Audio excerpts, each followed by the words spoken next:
मुद्दा है, कोई कारण है कर्मचारी रहेंगे तो पूरी नगर पालिका को अगर वो इंजीनियर नहीं है तो हम नहीं बोल रहे कि वो काम करे। जो संबंधित इंजीनियर है आप अभी उसको बुलाओ। साल भर का बजट यहाँ पेश हो रहा है, आपके कितने कर्मचारी यहाँ बैठे, किससे कोई क्या पूछेगा, कौन है यहाँ पे? मतलब आपके यहाँ अधिकारी कर्मचारियों के अंदर कोई लगाम नहीं है। ये सबसे इतने बड़े निकम्मे हो चुके हैं कि इनको परिषद में आना भी अलाउ नहीं समझते और ना परिषद को समझते हैं। आधे लोगों के मोबाइल बंद है और यहाँ पे 4-5 लोग बैठे हैं। नहीं, तकनीकी शाखा वाले हैं, तकनीकी शाखा आप बताओ, अमोल मोरे कहाँ है, आपको बताओ, दीपक कहाँ है, इंजीनियर बैठे हुए हैं ये दोनों। अरे सर ये तो इनसे पूछो ना, हमारे वार्ड की आपको जानकारी है कुछ? इनको जानकारी हो तो बताओ, हम इनसे पूछते ही बोल देगा आपको जानकारी किसी वार्ड में है। वो कहीं चौराहे पे खड़ा होकर बोल सकता है कि हमने उस टाइम पे इस बात का विरोध किया था, पक्ष लिया था, लेकिन आप अभी छुपाने लग गए। पिछली बार राकेश किलोरा ने कोई बात बोली थी जमीन के मामले में, वो परिषद से गायब है। राजेश लालवानी ने बोली, शशि ने बोली, लेकिन आप गायब करने लग गए। तो सर आप ईमानदारी से परिषद चलाइए, इसमें प्रोसीडिंग में लिखने का पार्षदों को राइट्स है। पार्षद जो बोले कम से कम उस बात को तो लिखिए। आप उससे गायब कर रहे हो सर, तो ये तो पार्षदों का अधिकार का आनंद हो गया ना सर। क्या गायब कर रहे हो थोड़ा बताइए। ये गायब ही कर रहे हो कि राकेश किलोरा ने पिछली बार बोला, मिनट्स की किरण शर्मा ने बोला, मैंने बोला, किसने बोला, सारी बात इस प्रोसीडिंग से गोल है। इस प्रोसीडिंग में सब चीजें गायब हो जाती है आजकल। सिर्फ सीधी लिखते आप कि 1 नंबर से लेकर यहाँ तक पास किया गया, सब पार्षदों ने बहुमत से पास किया या सर्वसम्मति से पास किया। ये कब से होने लगा? सिर्फ आपके आने के बाद में भी लिख रहा था, लेकिन पिछले 2 मीटिंग से होने लगा। तो या तो आप या ये ओएस या अध्यक्ष जी किसके दबाव में मना किया जा रहा है बताएं। इस विचार विमर्श में श्री मान लीजिए इन्होंने अपना ये उसमें अभिमत दिया, उसके बाद खड़े हुए उन्होंने ये किया। अब आप अभी की 3 प्रोसीडिंग देखो, अभी की आप 3 प्रोसीडिंग देखो, आपने क्या लिखा? मैंने सिर्फ ये कि जो पिछले मंच के सामने कुछ भी नहीं लिखा, भाषा थोड़ी लिखी है। कोई बोल रहा है इस प्रोसीडिंग में सारी चीजें गायब हो गई। मतलब ये न्यायालय विवाद, जिला कोर्ट, हाई कोर्ट में कितने प्रकरण न्यायालय संबंधित जमीनों के चल रहे हैं, किस प्रकरण की क्या स्थिति है, कितने प्रकरण वर्तमान परिषद में कितने में समझौते हुए, कितने परिषद नगरपालिका जीती, कितने हारी और वर्तमान में किस किस प्रकरण की क्या स्थिति है, संपूर्ण जानकारी लिखित में सारा एक जानकारी इन्होंने उपलब्ध कराई है। दूसरा मेरा प्रश्न था, नगरपालिका परिषद में 1 नंबर से लेकर 40 नंबर तक के जो वार्ड है, किस किस वार्ड में कितना क्या क्या काम चल रहे हैं, इसकी संपूर्ण जानकारी। और अभी तक 1.5 साल पौने 2 साल में किस वार्ड में कितने रुपए का काम हुआ, चाहे वो लोक निर्माण से संबंधित हो, चाहे आपका लाइट से संबंधित हो, चाहे स्वास्थ्य संबंधित हो, इसकी जानकारी किससे मिल जाए कि वो हो क्या रहा है कि आपके यहाँ कुछ वार्डों को तो पसंद किया जा रहा है, बाकी को नापसंद किया जा रहा है। जबकि जनता होती है ना, वो कांग्रेस और भाजपा की नहीं होती है।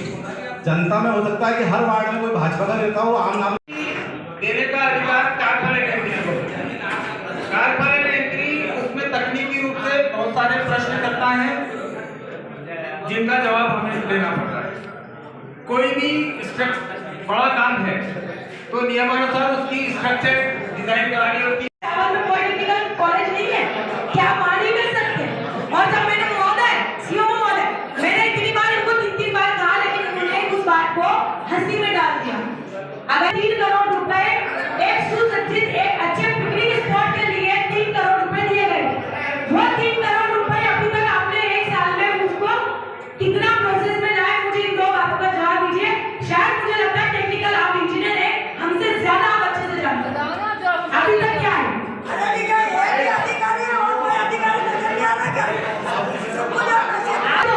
मैं तो नीमच शहर के लिए 2 जो इतनी बड़ी अपॉर्चुनिटी थी, मैं तो उस अपॉर्चुनिटी के बारे में बात कर रही हूँ कि 3 करोड़ की 2 नगरपालिका विकास में नहीं लगा पाई, उसका मुझे आज ही जवाब चाहिए और आपको तुरंत देना पड़ेगा।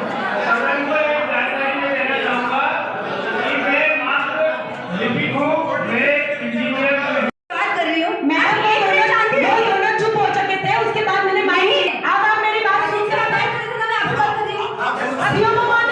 मैं आपको एक बात अवगत कराना चाहती हूँ कि 2 आ रहे हैं और आने वाले समय के लिए भी मैं कल ही जाके माननीय हमारे नगर प्रशासन मंत्री हैं कैलाश विजयवर्गीय जी, उनसे मिलकर आई हूँ, उनको ये बोलकर आई हूँ कि हमें अर्जेंट इंजीनियर की आवश्यकता है, क्योंकि हम लोगों को हर फाइल पीएस के लिए बाहर भेजनी पड़ती है और अभी 3 महीने से पोर्टल डाउन था, ऑनलाइन हमारा कुछ काम हो नहीं रहा था।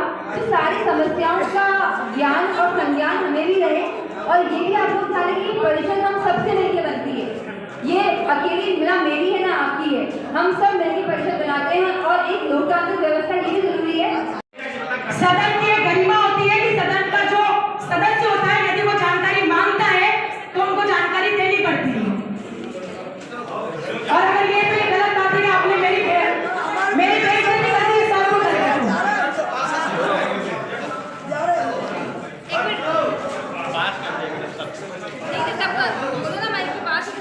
बजट आगे भी आ जाए पारित नहीं कर रहे हैं, बजट आगे भी कर रहे हैं। पार्षदों का अभाव है। देखिए हमारे यहाँ हमारे वार्ड में कोई काम नहीं हुए हैं, इसलिए बजट आगे भी करें। क्या अभी हमारे तो संख्या भी कम हो गई, हम लोग 12 से 12 बजे बजट पारित नहीं हो रहा है, बजट इसलिए पारित नहीं होगा कि हमारे वार्ड में बजट काम नहीं हुआ। जो भी है बहुमत करवा लेते हैं, बजट करना जरूरी है। 31 मार्च ये आगामी आगामी कर दिया जाए, आगामी कोई बात नहीं होती है, स्वच्छता का अंबर लगा हुआ है। बजट को आगे भी कर दीजिए, पार्षद तो निकल चुके हैं। सारे पार्षद निकल चुके हैं, इस बजट को आगामी कर दिया जाए। आगामी का बजट जो है आप बजट को आगामी कीजिए और उसके बाद कीजिए। आप लेकर आइए सारे तथ्य। आप एक सदस्य को बेवकूफ आगे नहीं बना सकते। आप इस तरह से कर रहे हैं तो ये कौन सी अलोकतांत्रिक प्रणाली इन्होंने चालू कर दी। उसके बाद शहर के इतने ज्वलंत मुद्दे थे, किसी भी वार्ड में कार्य नहीं हो रहा है। सत्ता पक्ष के पार्षद भी आज कहीं नाराज दिखे, विपक्ष के लोग तो कह ही रहे थे कि हम लोग आपको आप दुश्मन की तरह जो देख रहे हो। इस बात को लेकर भी कई मुद्दे उठे, चाहे वो सफाई का मुद्दा हो, चाहे निर्माण का मुद्दा हो, चाहे जमीन बेचने वाले मामले में विवाद हो। तो जमीन बेचने के मामले में नगरपालिका अध्यक्ष और सीएमओ कहना था कि बेचनी पड़ेगी क्योंकि हमारे को विकास करना है। तो ये पहली परिषद ऐसी दिख रही है जिसमें जमीन बेचकर और विकास करने की उन्होंने बताया गया है। इन सब बातों को लेकर आज परिषद चल रही थी, पार्षद लोग अपनी बात रख रहे थे, लेकिन सबसे बड़ी बात देखने में यही है कि नगरपालिका अध्यक्ष ने सत्ता दल के पार्षदों को किस तरह से अपमानित किया। एक महिला पार्षद किरण शर्मा जी थी, उसको भी अपमानित किया। हम लोगों ने यह बात माइक से भी कही है वहाँ पर कि मैं जो हूँ, हम विपक्ष के पार्षद आपके दुश्मन हो सकते हैं, उस वार्ड की जनता आपकी दुश्मन नहीं है। आप बड़ा दिल रखिए और वार्डों में विकास कीजिए, पक्षपात मत कीजिए। लेकिन नगरपालिका अध्यक्ष का झूठा रवैया, तानाशाही रवैया आज साफ देखने को मिला कि 1:40 तक लोगों के पार्षदों के जो प्रतिकार थे, उनके विवाद वाले मामले थे, उन पर चल रहे थे।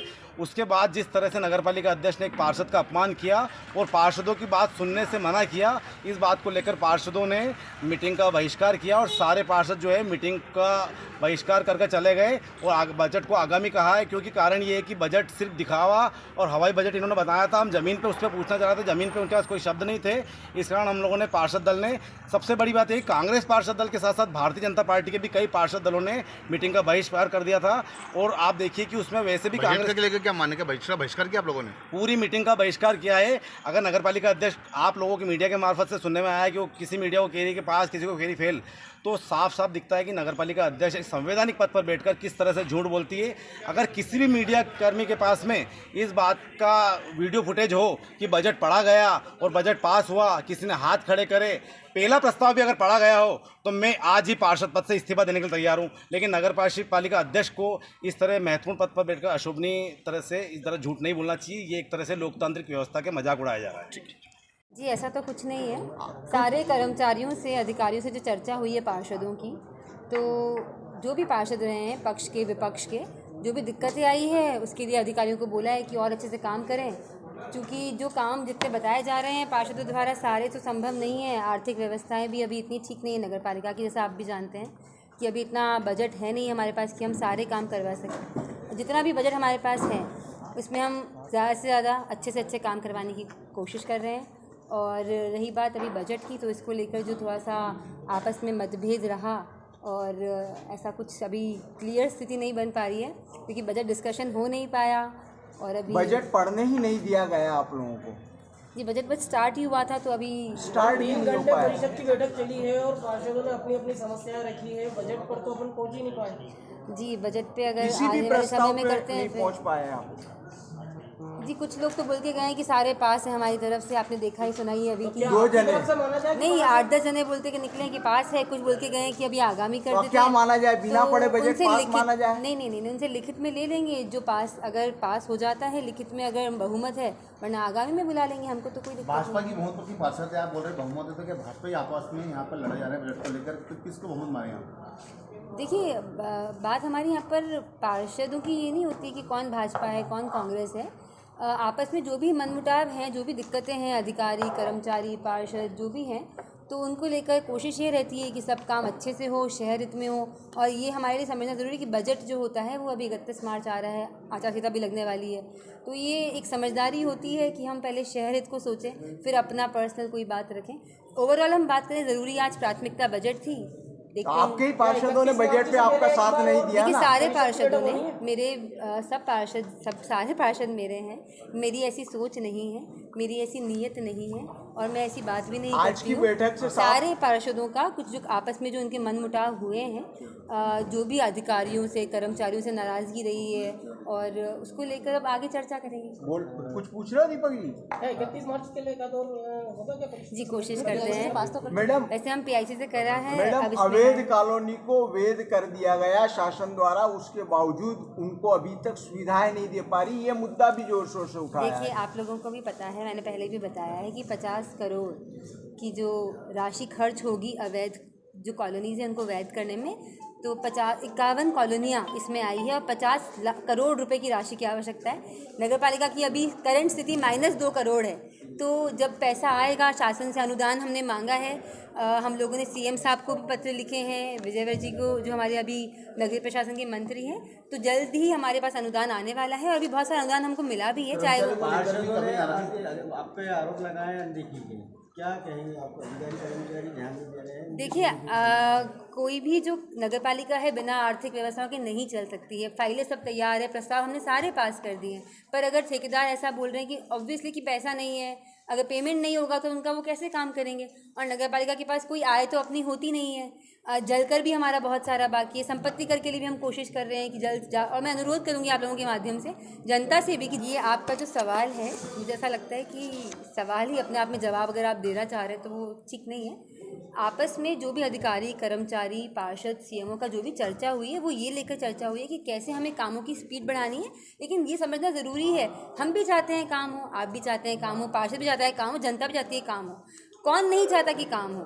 दिक्कत ये है कि अगर अभी हमारे पास, आप समझिए कि हमारे पास जितना बजट होगा उससे ज़्यादा का काम कराएंगे तो नगर पालिका डिफ़ॉल्टर